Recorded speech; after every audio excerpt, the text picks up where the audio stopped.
Axir o'qiydi-ku. Oddiy medsinstra o'qiydi-ku. Gigiyenaga rioya qilish kerakligini, u vrach-ku, 12 yil ishlagan. Qo'li sinsin degandan boshqa narsa. Hozir nima deyishni bilmayapman men. Ha, biopsiya olingan. Tag'in mana onkologlar menga ataka qilyapti hozir. Ko'rib qo'yinglar. Onkologlar, hurmatli, biopsiya oluvchilar. Teshkansizlar. Bir kunda 3 ta ximiya qo'yilgan.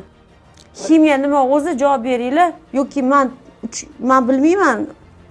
Men tushib qolaman bu anaqa yer sharidan. O'zi ximiya nima? Yozinglar. Ximiya degani nima? O'zi nima uchun qilinadi ximiya? 5 xil qurt mana. Qoch. Qurtlab ketgan bu bosh, qurtlab ketgan. Mog'orlab, qurtlab ketgan. Ximiyani nima qilasizlar? Qattiq nima qiling? Bu dirkani qaranglar uni. Nam dirkani och. Yana влажный salfetkada обработка qilishni o'rgatishgan.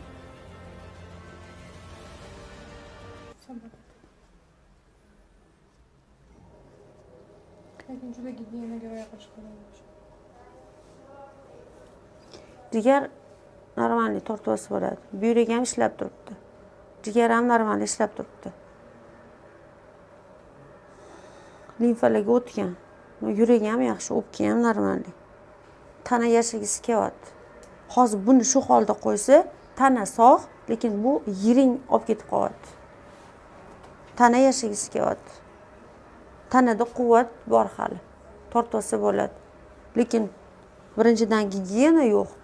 Ikkinchidan влажный salfetkada обработка qilingan. Teshik ichiga влажныйlar tiqib qo'yilgan. Ximiya to'kib yuborgan u. Nima deyishimni ham bilmayman hozir. To'g'risi. 50 ga 50. Avvalambor Alloh. Agar o'zlarining kasallari bo'lganda, men avvalambor Xudo 100% garantiya berardim. Kasallikka o'zi qolib ketib, ximiya to'kib qo'ygan, yiringlab ketgan. Gigiyena yo'q xola. Gigiyena yo'q. Biz shunaqa qilib o'rgatgan-da, biz endi bir ikkida bunaqa nima Tana yaxshi ishlab turibdi, boshqa qilib turibdi. Shu bitta dona holdan, shu bitta kichkina holdan mana mashincha yiring yaralib o'tib ketgan. Harakat qilamiz. harakatlar bor-ku, oyoq. Harakat qilamiz. Eng muhimi parvarish. Tushuntira oldimmi? Parvarish. Nima qilsan? Yemayapti-da, hech narsa yemayapti. Men nima ishlar aytaman?